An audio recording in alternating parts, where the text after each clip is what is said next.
Bonsoir mesdames et messieurs, bienvenue à cette nouvelle session d'information sur A30 Télévision. Dans le cadre de ces descentes d'itinérance dans les structures de son ministère, le ministre des Finances, Doudou Fwamba, a visité la Direction générale des impôts. Cette visite a permis au ministre de s'imprégner des conditions de travail des agents et cadres de cette régie financière.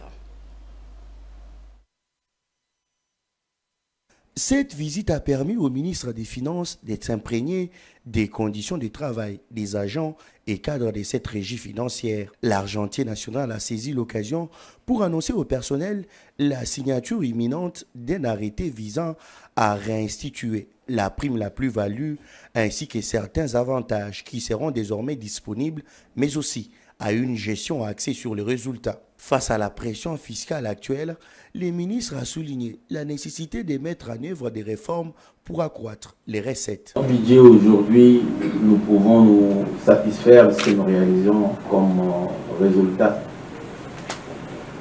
Et cela par rapport aux exercices budgétaires passés.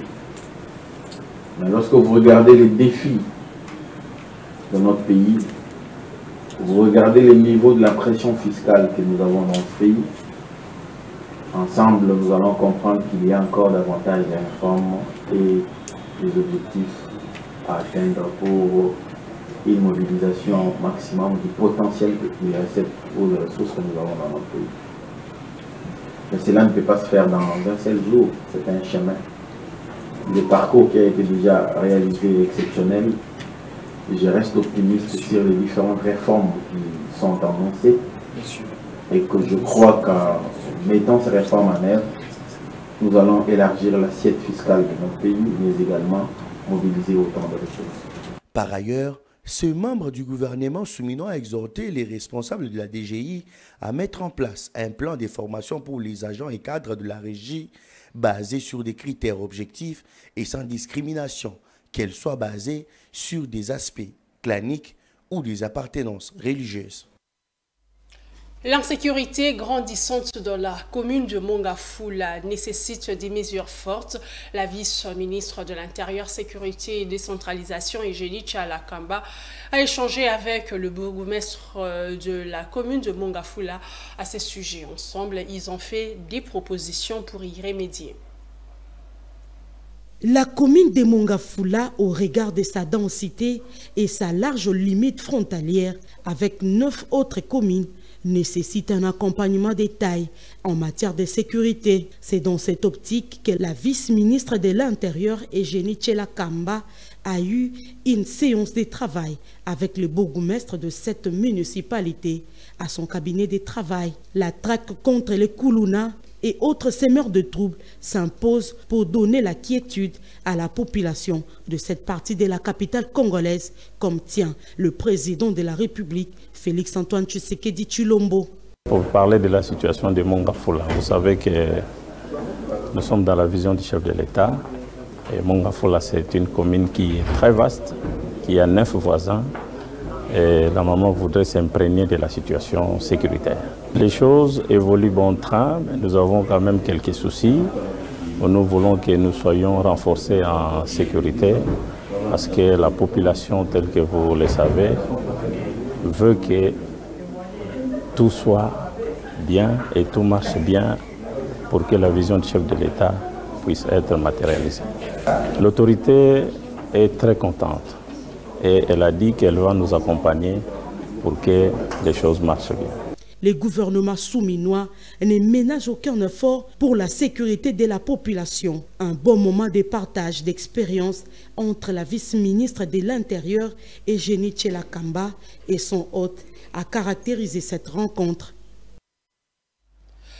Le ministre de la Communication et des Médias de la République démocratique du Congo, Patrick Muyaya, a exhorté les médias africains à se réapproprier le nouveau narratif de leurs pays respectifs et leur continent pour que l'histoire africaine soit racontée dans son authenticité, sa diversité et son originalité. Un appel lancé mercredi 21 août 2024 à l'occasion d'une session organisée en marge du 6e forum sur la coopération de médias sino-africaine et dialogue de haut niveau de think tank sino-africain tenu au centre de convention internationale de Pékin en Chine.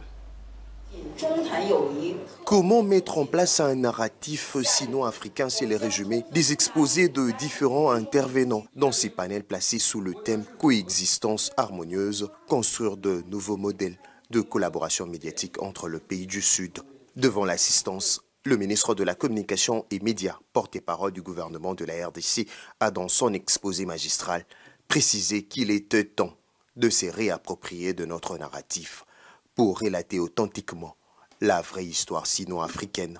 Nous réfléchissons à ce que nous pouvons produire ensemble, qui puisse être en mesure de refléter ce que nous sommes, nous réapproprier, comme j'aime à le dire, la narration sur notre pays, en être les auteurs, mais aussi en être les acteurs. Nous avons une coopération économique, mais la coopération médiatique, c'est sûrement la plus importante parce que c'est celle qui va permettre à nos populations de comprendre le bien fondé de ce que nous faisons économiquement, et c'est ce qui va leur permettre aussi de s'impliquer pour voir dans quelle mesure nous continuons le travail de l'appropriation et de la compréhension du narratif par tous. Présente dans la salle, cette béninoise explique à sa manière l'importance de ces types de rencontres dans le renforcement de la coopération entre la Chine et l'Afrique. La Chine, surtout dans le domaine des médias, ils sont très avancés. Ils sont même déjà au niveau de l'intelligence artificielle qui est intégrée dans les médias. Donc si, de ce point de vue, nous pouvons apprendre de ce que les Chinois sont en train de faire aujourd'hui, je pense que nous allons aussi aller loin. Chercheur depuis 5 ans en Chine, ces Congolais s'est réjoui de la participation de la télévision nationale à 6 assises. Moi, je suis content de retrouver la RTNC aujourd'hui participer à ce genre d'événements parce que cela permet justement à la RTNC d'avoir l'information à la source. La Chine et l'Afrique s'engagent désormais à changer le narratif de leur histoire en construisant un nouveau modèle de la communication pour le Sud global. Parlons éducation dans ce journal. Dans le cadre de la rentrée scolaire 2024-2025, les députés nationaux de plusieurs provinces ont échangé avec la ministre de l'Éducation nationale, Raissa Malou. Il était question de tabler sur les différents défis et stratégies pour la rentrée, pour une rentrée calme et apaisée. Nous avons demandé au ministre de regarder positivement notre demande en termes de création d'une division éducationnelle dans le territoire de Gungu, qui est un territoire très peuplé et qui a une très forte population éducationnelle. J'étais venu soumettre le cahier de charge de notre province en ce qui concerne l'éducation nationale. Vous connaissez que l'éducation nationale, c'est le seul employeur sur toutes les provinces, dont notamment la nôtre. Il était question pour nous de voir son Excellence, Monsieur le Ministre, pour lui rappeler ce que les enseignants, les parents attendent lors de cette rentrée scolaire. Il est également de notoriété qu'en pareille circonstance, qu'on puisse rappeler les difficultés quotidiennes, surtout en ce qui concerne la rentrée des classes. Nous sommes décidés de venir, pas seulement alerter Son Excellence, Madame la Mineta, mais aussi lui proposer une action à mener, c'est-à-dire l'opération récupération de l'école de l'État et la sécurisation des biens de l'État. Elle nous a déjà lu par notre correspondance qu'on a écrit et nous sommes satisfaits pour notre entretien. Nouvelle citoyenneté consiste justement à éradiquer toutes ces pratiques-là. Il ne s'agit pas simplement de cours ex cathedra sur le civisme, etc., mais de changer vraiment les pratiques, les habitudes, les comportements, les valeurs auxquelles notre jeunesse pourra être. En économie, sachez que le gouvernement de la République démocratique du Congo a étudié les possibilités d'élargir les mesures d'allègement fiscaux aux opérateurs économiques des provinces affectées par la guerre et l'instabilité. C'était au cours de la réunion du comité de conjoncture présidé par la première ministre Judith Suminwa. Selon le vice-premier ministre, ministre de l'économie nationale, cette initiative vise à soutenir les entreprises et les populations des régions du Nord Kivu, Sud Kivu, de Maniema et de la Grande Orientale confrontées à des sérieux défis économiques. Le deuxième point que l'opinion doit retenir concerne les mesures qui ont été envisagées pour soutenir les opérateurs économiques dans les régions en proie à la guerre et à l'instabilité. Il s'agit ici plus particulièrement des provinces du Nord Kivu, du Sud Kivu, du Maniema ainsi que de l'ex-province orientale, disons la Grande Orientale. Le ministre des Finances a restitué au comité les conclusions de la commission tarifaire qui s'est réunie à la demande de son Excellence Madame la Première ministre, et cela pour mettre en pratique une instruction du Président de la République qui a voulu que le gouvernement apporte certains allègements et d'autres facilités en faveur des opérateurs économiques, mais aussi des populations dans cette partie du pays. Et le troisième et dernier point concerne la paye du secteur public, qui a démarré le 12 août, comme le gouvernement l'avait annoncé, et qui doit se clôturer avant la fin du mois. Le gouvernement tient à ce que la paye s'exécute dans le mois. Et le gouvernement, bien sûr, demande également aux institutions qui accompagnent la paye, les banques commerciales, pour qu'elles s'activent aussi afin que ces opérations soient conclues dans le mois sur l'ensemble du territoire national. Dans l'actualité également, les corps abandonnés et les morts-nés seront inhumés dans les prochains jours, annonce faite par la direction de la morgue centrale. Cette décision intervient après une rencontre entre la direction de la morgue centrale de Kinshasa, les représentants de l'Association congolaise pour l'accès à la justice, le Bureau conjoint des Nations Unies pour le droit de l'homme, l'Institut congolais de droit de l'homme, le parquet de grande instance de Gombe, de Matete, la division urbaine de droits de l'homme, les divisions provinciales de la santé et de l'intérieur et l'Agence nationale du renseignement. La direction de la morgue centrale de Kinshasa informe le public qu'elle va procéder dans les jours à venir à l'enterrement des corps des personnes indigentes, abandonnées et morts-nés provenant de toutes les morts de la ville-province de Kinshasa. Cette opération se fera à la lumière du jour au cimetière de Fulafula dans la commune de Malou. Succès, elle prie à la population de ne pas paniquer car elle veillera à la dignité et au respect dû aux morts. Faite à Kinshasa le 21 août 2024. Quittant Kinshasa pour la province de l'Ituri, le commandant des opérations militaires, le lieutenant-général Luboya Kachama Johnny, a présidé mardi une réunion de commandement avec les commandants de grandes unités des FARDC. Des instructions claires ont été données par le gouverneur militaire pour la bonne conduite des opérations sur terrain.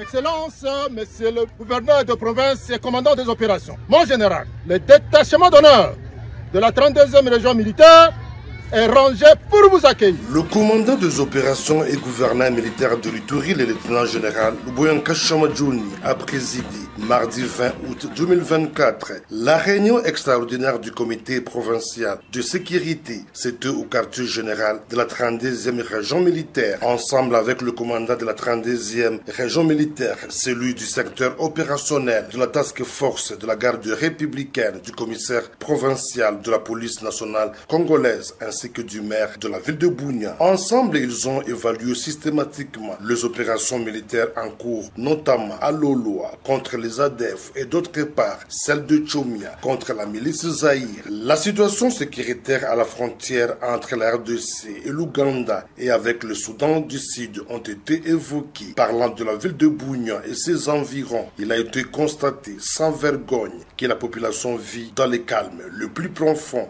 Lors de cette réunion, le gouvernement militaire a donné les instructions claires. Le patron des opérations militaires à Ituri a instruit le commandant des grandes unités sur la conduite des opérations, surtout le fait de maintenir la pression militaire sur les groupes armés, intensifier le patrouille ainsi que de redynamiser la discipline des hommes en uniforme en vue d'étouffer d'enlève toutes les velléités de l'ennemi, a dit le lieutenant Jules Ngongo, porte-parole des forces armées à Ituri. C'est au chemin de retour que le commandant des opérations militaires a échangé sans protocole avec ses compagnons d'armes blessés ou malades en vue de trouver les solutions urgentes à leurs problèmes. Arrivés au quartier Opas, les femmes de ces coins ont ovationné le gouverneur Luboya pour la sécurité et l'élan du développement enregistré à cette période de l'état de siège.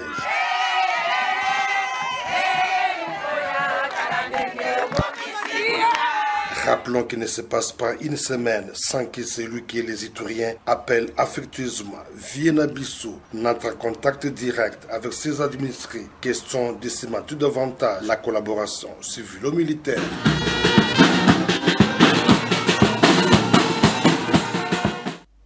Restons toujours dans cette province. L'UNICEF reste préoccupé par la situation que traversent les enfants vulnérables en Ituri.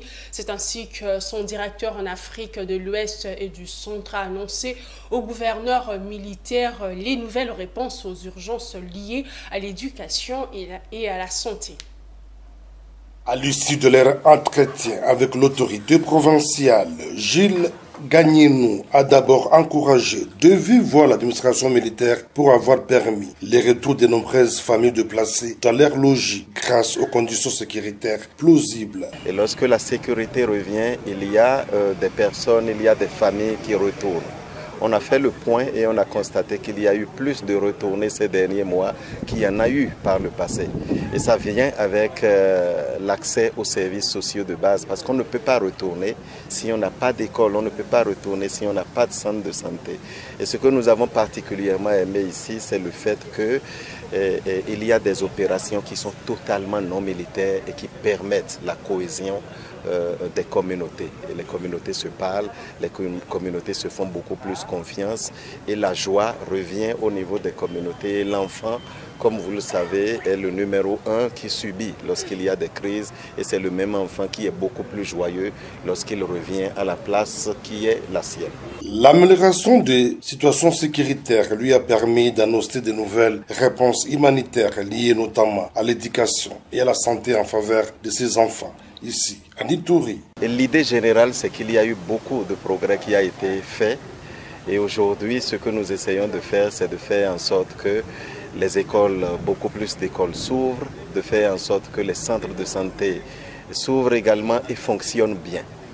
Et par rapport à ça, les progrès sont le constat général que nous avons eu à faire. Encadrer les enfants vulnérables figure également parmi les priorités absolues de l'administration militaire, ce qui justifie d'ailleurs la reconstruction des écoles, centres de santé, ainsi que la réhabilitation des hôpitaux à cette période exceptionnelle. Tout ceci pour redonner sourire à ces enfants dits de la rue, aux âmes quasiment abattues à cause des affres de guerre.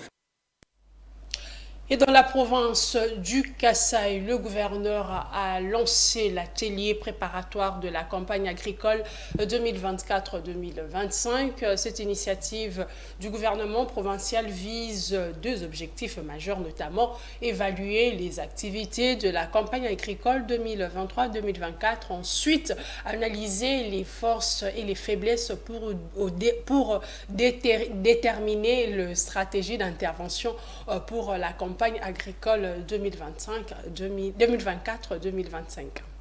Diriger, c'est prévoir. Cette évidence trouve son sens dans le leadership du gouverneur Jean-Paul Mbouba Kapo. En prévision de la lutte contre la hausse vertigineuse du maïs sur le marché des Mbuji-Maï dans la période dite des soudires, il a convoqué ce lundi 19 août 2024 les commerçants œuvrant exclusivement dans l'achat et la vente de cette denrée de première nécessité. Dans la salle du gouvernorat de province, ces opérateurs économiques ont été conduits par le ministre provincial du Commerce extérieur, Charles Kamangansenda. Le chef de l'exécutif provincial a voulu savoir les causes de la hausse du prix du maïs pendant cette période et les mécanismes à mettre en place afin d'éviter toute spéculation du prix. Le ministre provincial du Commerce extérieur explique les circonstances de la tenue de cette réunion par le gouverneur de province. Dans le cadre de la recherche des solutions pour les questions qui touchent à l'alimentation de la population est-kassaïenne, Son Excellence, Monsieur le gouverneur de province, a pensé réunir les commerçants qui fournissent le maïs dans la province du Kasaï oriental pour réfléchir ensemble sur les voies et moyens utiles qui puissent faciliter l'acheminement des produits à moins cher.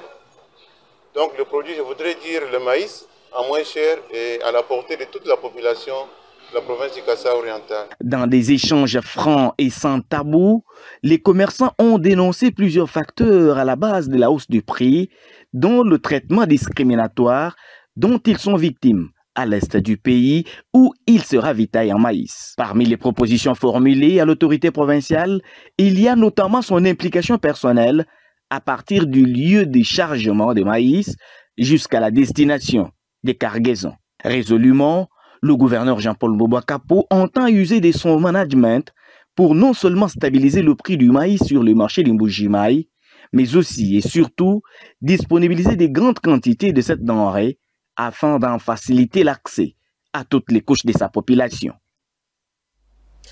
C'est par ici que prend fin cette session d'information sur A30 Télévision. Merci à vous de l'avoir suivi. Je vous retrouve le jeudi prochain.